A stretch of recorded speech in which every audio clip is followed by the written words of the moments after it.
Have you ever walked out of a conversation feeling like your brain was operating in a completely different world than everyone else in the room? Like while others were simply listening, your mind was already dissecting every sentence, spotting the hidden flaw in an argument before the person even finished speaking. Maybe you've noticed this since you were young, that strange moment when your thoughts seem to move faster, deeper, and sometimes even further than the people around you. And if that feeling has followed you most of your life, then what you're about to hear might finally explain it. But there is something important you should understand before we go any further. Having a sharper mind doesn't automatically make life easier. In fact, it often does the opposite. It can quietly separate you from the crowd. It can make normal conversations feel strange. And sometimes it leaves you feeling like you're observing the world from the outside rather than living inside it. So if at any point during this video you start recognizing yourself in what I'm describing, take a second and hit subscribe, because this channel is built for people who want to understand how the mind really works beneath the surface. Now let's start with the first pattern. Most people form an opinion and then immediately protect it. Once they decide something is true, they defend it the way a country defends its borders. Their belief becomes territory. Anyone who challenges it is treated like an enemy. They call this confidence. But in reality, it is often something much simpler: mental laziness. Instead of questioning their own thinking, they lock into the first conclusion that feels comfortable and spend the rest of their time defending it. The belief becomes part of their identity, and changing it would feel like losing a piece of themselves. But if your mind works differently, you don't do this. Before you even say your opinion out loud, you've already started arguing against it inside your own head. You test your own logic. You question your assumptions. You search for the weaknesses in your own reasoning before anyone else gets the chance. Psychologists call this dialectical thinking, the ability to hold two opposing ideas in your mind at the same time and examine both without immediately choosing one. And this ability is surprisingly rare. For most people, challenging their own beliefs triggers a mental discomfort known as cognitive dissonance. It creates tension inside the mind. The brain wants that tension to disappear quickly, so it solves the problem by choosing a side and ignoring the evidence that disagrees with it.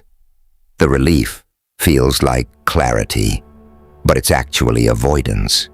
It's like closing your eyes during surgery because the sight of blood makes you uncomfortable. The problem still exists. You've just stopped looking at it.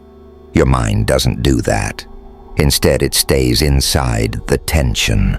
It studies the contradiction. It pushes on its own ideas the way an engineer pushes on a bridge design before allowing cars to drive across it. Only after your thinking survives that internal pressure test do you finally speak. And because of that process, people sometimes misunderstand you. They think you're slow to decide. They assume you're uncertain. They believe you're hesitating. But the reality is something very different. You're simply refusing to arrive at conclusions cheaply. The physicist Niels Bohr was famous for doing something that drove his colleagues crazy. During scientific discussions, he would present an idea and then immediately begin attacking it himself. Sometimes he would dismantle his own theory halfway through explaining it. To everyone watching, it looked like confusion, but it wasn't confusion at all. Bohr understood something most thinkers never realize. The most dangerous idea is not the wrong one. The most dangerous idea is the one you fall in love with before you've tried to destroy it. By challenging his own thinking first, he forced every idea to survive the strongest possible criticism. his own. And that discipline helped shape some of the most important discoveries in modern physics. So if you often find yourself debating inside your own mind before speaking, if you question your own conclusions before turning them into beliefs, it doesn't mean you're confused. It means your brain is running a process that many people never develop. And yes, it comes with a cost. Because once your mind learns to question everything, you lose the comfort of easy answers. But in exchange, you gain something far more valuable: accuracy. And that brings us to the second pattern, one that many sharp thinkers quietly experience but rarely talk about. It's the strange boredom that appears in conversations where everyone else seems completely engaged. You've probably experienced this before, even if you never explained it to anyone. You're sitting in a room while someone tells a story. Everyone around you is completely engaged. People are leaning forward, reacting at the right moments, laughing when the punchline lands. The atmosphere feels lively, but inside your mind, something very different is happening. You already know where the story is going. Within the first few sentences, your brain has quietly mapped the direction of the conversation. You've predicted the point they're building toward. You've already seen the ending before they reach the middle. So while everyone else is still listening, you're waiting for the speaker to arrive at a destination your mind reached almost a minute ago. This kind of boredom often gets misunderstood. People assume boredom means laziness. They think it means someone lacks curiosity or motivation. But there is another type of boredom that looks very similar from the outside, while being completely different on the inside. It's the boredom of a brain that processes information faster than it is being delivered. Researchers studying cognitive processing speed have observed something fascinating. When certain minds recognize patterns quickly, they don't just understand information faster, they start predicting it. Your brain begins modeling the trajectory of conversations in real time. It fills in the missing pieces before the speaker reaches them. And when this happens repeatedly, normal conversations begin to feel like watching a movie you've already seen. Not because you're arrogant, not because you think you're better than others, simply because your mind moves at a different pace. But here is where the strange part begins. You can't openly say that you're bored without sounding dismissive or rude. So instead, you adapt. You nod at the right moments. You react when others react. You perform engagement. From the outside, it looks like you're fully present in the conversation. But inside your mind, something else has already started happening. Your thoughts begin drifting, not randomly, but constructively. While the conversation continues in the foreground, another layer of thinking quietly activates in the background. Your brain starts connecting ideas from completely different places. Something the person said reminds you of an article you read last week. That article connects to a problem you've been thinking about for months. That problem suddenly links to an idea from an entirely unrelated field. And before you even realize it, your mind has started building new patterns out of pieces that seemed unrelated only minutes earlier. This kind of mental wandering is often mistaken for distraction, but research has repeatedly shown that spontaneous idea generation, when the mind begins forming connections across distant concepts, is strongly linked to creative intelligence. In other words, your mind isn't drifting because it's weak. It's drifting because the current conversation isn't demanding its full capacity. So the brain reallocates its energy toward more complex problems. The Japanese chess master Yoshiharu Habu once described this phenomenon in a surprisingly honest way. During matches against weaker opponents, he said his mind would sometimes begin solving problems from completely different games without his permission. While he was technically playing the current match, his brain was revisiting complicated positions from past tournaments, analyzing strategies that had nothing to do with the board in front of him. His mind simply refused to operate below its capacity. It found something more challenging to work on. And that's exactly what certain minds do. They search for complexity. They hunt for patterns. They look for puzzles worth solving. So if you've ever found yourself bored during conversation that completely captivate everyone else in the room, don't immediately assume something is wrong. Sometimes boredom is not a weakness. Sometimes it's a signal. A signal that your mind naturally operates at a higher level of pattern recognition than the environment around you requires. And when that happens often enough, it can create a quiet sense of separation. Because you begin realizing something most people never notice. Not everyone is processing the world at the same depth. And that realization leads directly to the third pattern, one of the most misunderstood habits of intelligent thinkers. It's the strange ability to change your mind without feeling ashamed about it. Most people experience something close to panic when they realize they might be wrong. Not because the mistake itself is catastrophic, but because admitting the mistake feels like losing a public battle. Their opinions are tied tightly to their identity, so when evidence appears that challenges those opinions, the brain does something interesting. Instead of adjusting the belief, it protects it. People double down on ideas they secretly know are flawed. They defend arguments that no longer make sense. They search for tiny fragments of evidence that allow them to avoid saying the one sentence their ego fears the most. I was wrong. But if your mind works a little differently, you may have noticed something unusual about yourself. You've changed your mind many times. About politics, about career paths, about people you once trusted, about ideas you once defended with certainty. And strangely, when you changed your mind, you didn't feel embarrassed. You felt relief, almost like a puzzle piece finally sliding into the correct place.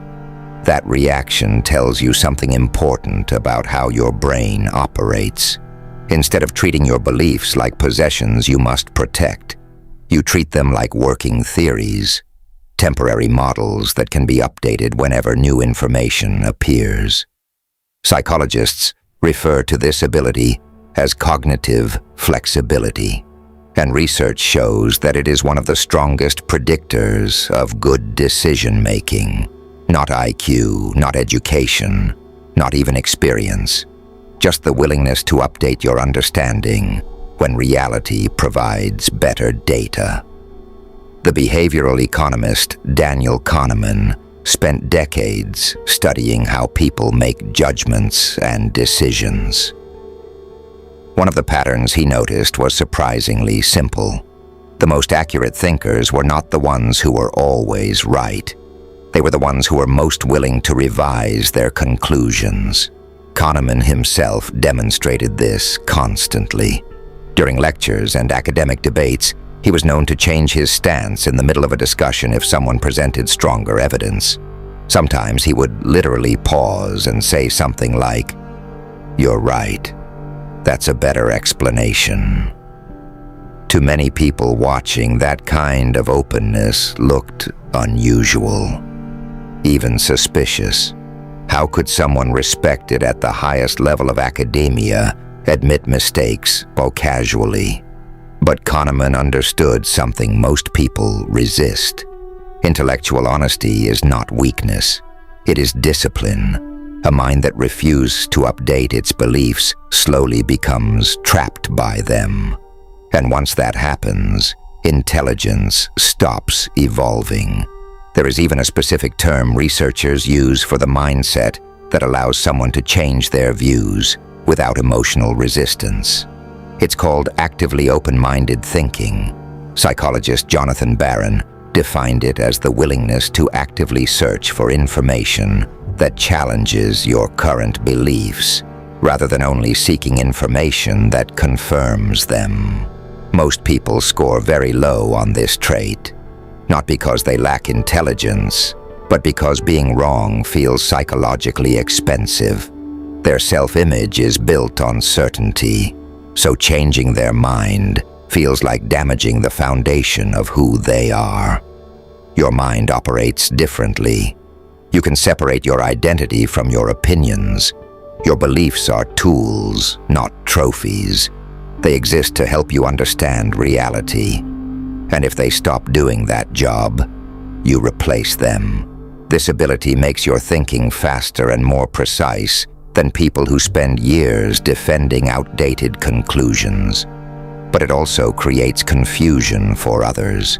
When someone watches you change your mind calmly, they sometimes interpret it as inconsistency. They think you're unstable. They think you lack conviction. What they don't realize is that conviction built on weak evidence is not strength. It's rigidity. If you regularly revise your beliefs and feel mentally sharper afterward, that isn't indecisiveness. It's intellectual evolution. Your mind prioritizes truth over comfort. And in a world where many people prefer certainty to accuracy, that trait is extraordinarily rare. But the fourth pattern goes even deeper, because some minds don't just notice what is happening around them. They notice something far more revealing. They notice what's missing. Walk into any room and watch how people observe their surroundings. Most minds immediately start listing what is present. The people standing near the door, the furniture arranged along the walls, the sound of conversations filling the air. Their perception builds reality by stacking visible details one on top of another. But if your mind operates a little differently, the first thing you notice might not be what's there. It's what isn't. You notice the person who should have been in the room but didn't show up. You notice the conversation that suddenly changed tone when you walked in. You notice the question that everyone carefully avoided asking.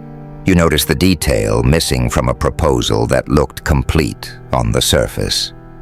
This way of thinking has a name. It's sometimes described as negative space perception. Artists understand this concept better than almost anyone. In visual art, negative space is the empty area surrounding an object. Most beginners focus only on the subject itself.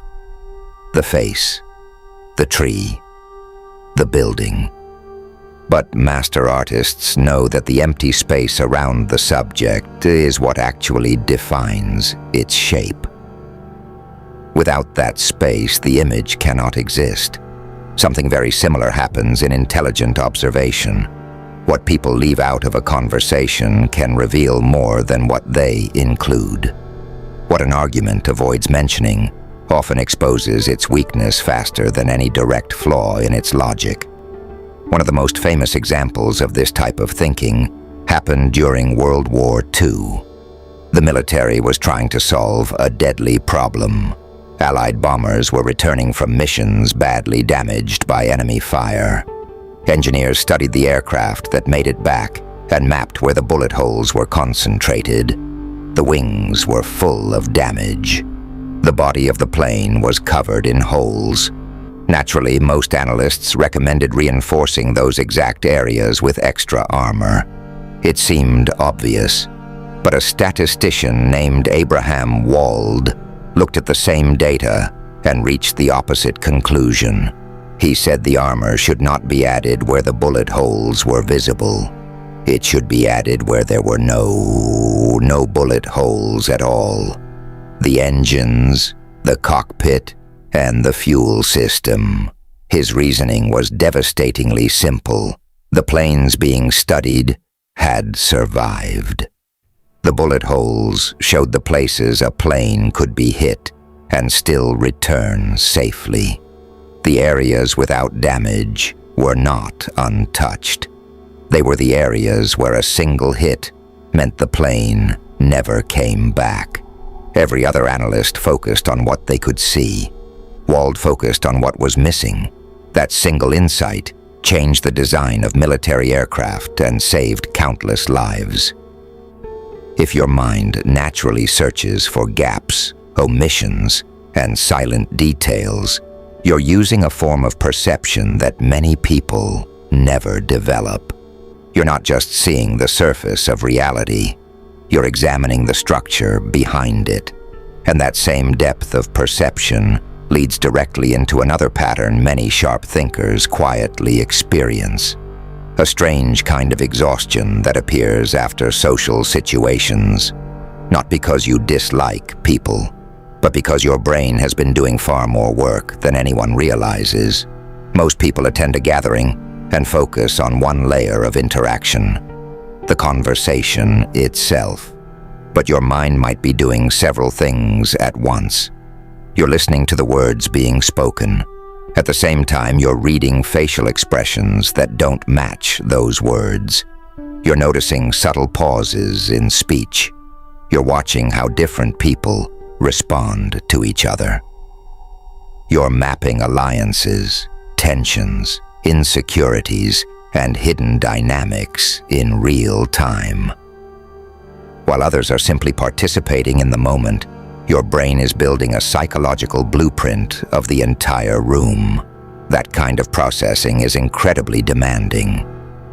Researchers studying personality and cognitive load have shown that some individuals absorb far more environmental data during social interactions than others. Their brains pick up tone changes, micro-expressions, emotional signals, and subtle behavioral patterns automatically. And that constant data intake comes with a cost. Mental fatigue. The naturalist Charles Darwin experienced something remarkably similar. Historical accounts describe him attending social gatherings with fellow scientists, actively participating in discussions, appearing engaged and thoughtful. But afterward, he often withdrew into complete solitude for days. His wife Emma wrote in letters that Charles would return from these events looking physically exhausted, as if he had spent the entire evening lifting heavy objects. In a sense, he had. For a mind like his, conversation were not light exchanges. They were complex structures filled with information that his brain instinctively analyzed. He wasn't fragile. He was processing at a depth that consumed enormous mental energy. If you often feel drained after socializing while everyone else seems energized, it doesn't necessarily mean you dislike people. Sometimes it means your brain is doing invisible work that others simply don't notice. But the next pattern might be the most surprising of all, because many sharp minds carry a quiet discomfort about their own intelligence. There is one habit that surprises people the most when they finally recognize it in themselves. You don't walk through life feeling intelligent. In fact, many times you feel the opposite. You question your own understanding. You hesitate before speaking with certainty. You listen to people confidently explaining things and wonder how they can sound so sure about ideas that, from your perspective, are far more complicated than they seem. At first, this feeling can be confusing. You might even assume something is wrong with you. Maybe you think you lack confidence. Maybe you believe other people simply understand things more clearly, the more aware they become of everything they still don't know. This pattern is often explained through a concept called the Dunning-Kruger effect, studied by psychologists like David Dunning. The research revealed a surprising imbalance. People with very limited knowledge in a field tend to dramatically overestimate their ability.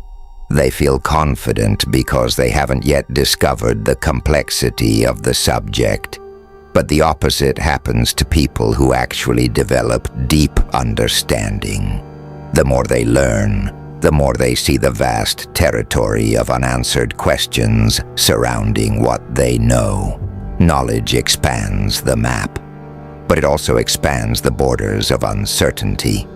So instead of feeling more certain, intelligent minds often feel more cautious. They see the gaps others ignore.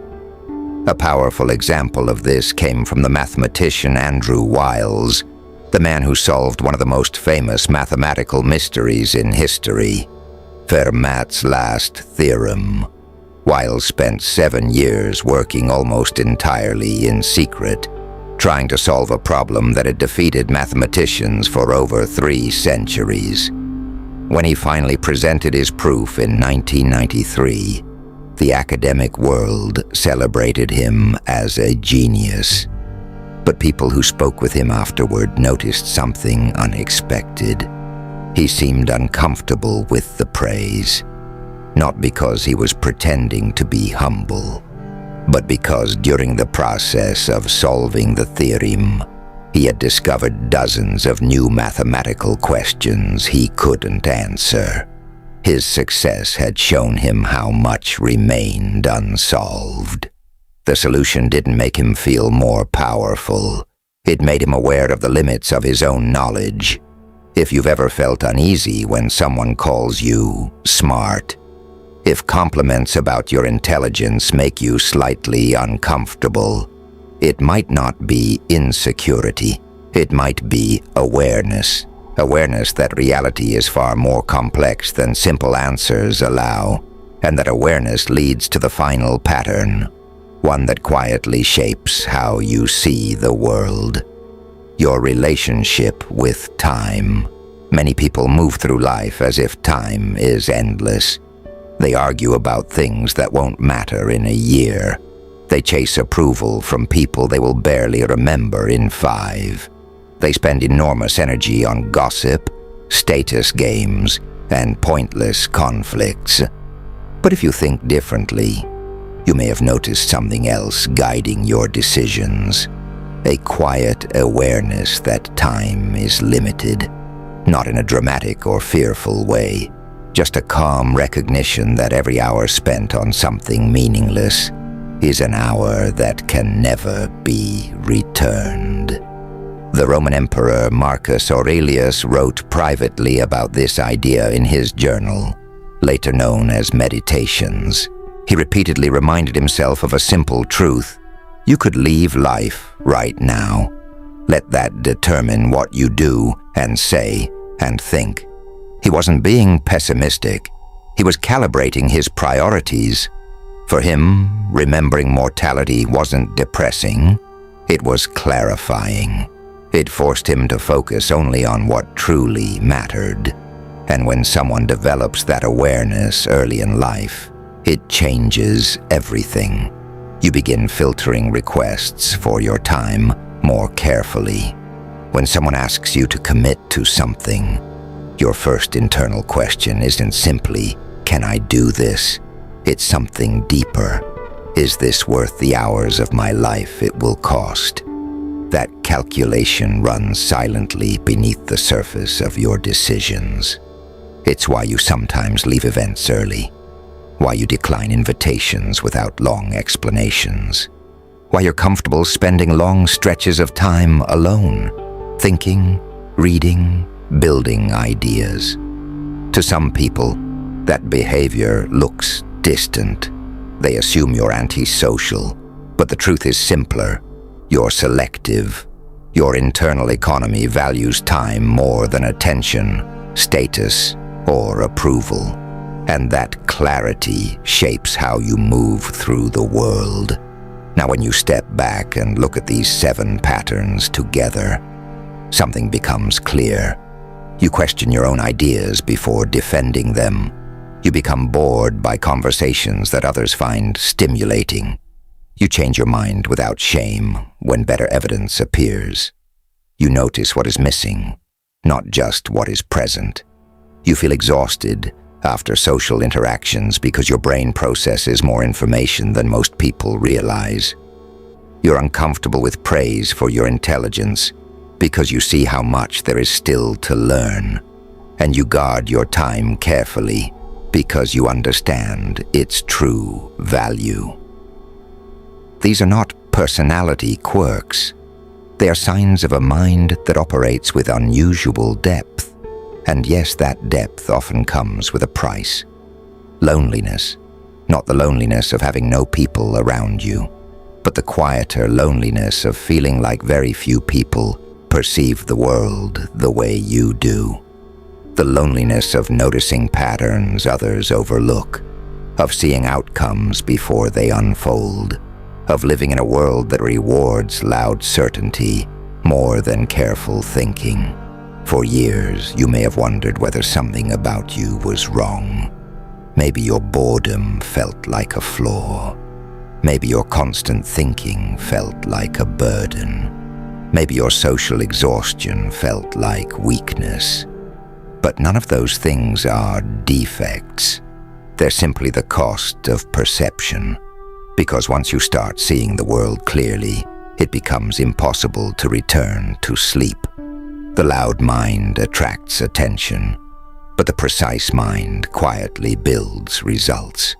The popular mind gathers followers, but the sharp mind gains something far more valuable: freedom. So the next time someone tells you that you think too much, that you analyze everything, that you're too intense, understand what they're really saying. Your way of thinking makes them uncomfortable. And that discomfort is not a problem you need to solve. It's proof that your mind is operating at a different level of awareness. But here's the real question. If your mind is capable of seeing this deeply, why are most people still using only a fraction of that ability? And what would happen if you stopped holding it back? If this video made you think differently, write "awake" in the comments. I read them all. And share this video with someone whose mind never seems to turn off either. Most people will scroll past ideas like these without noticing them. But the few who stay until the end, they're usually the ones who are meant to hear it.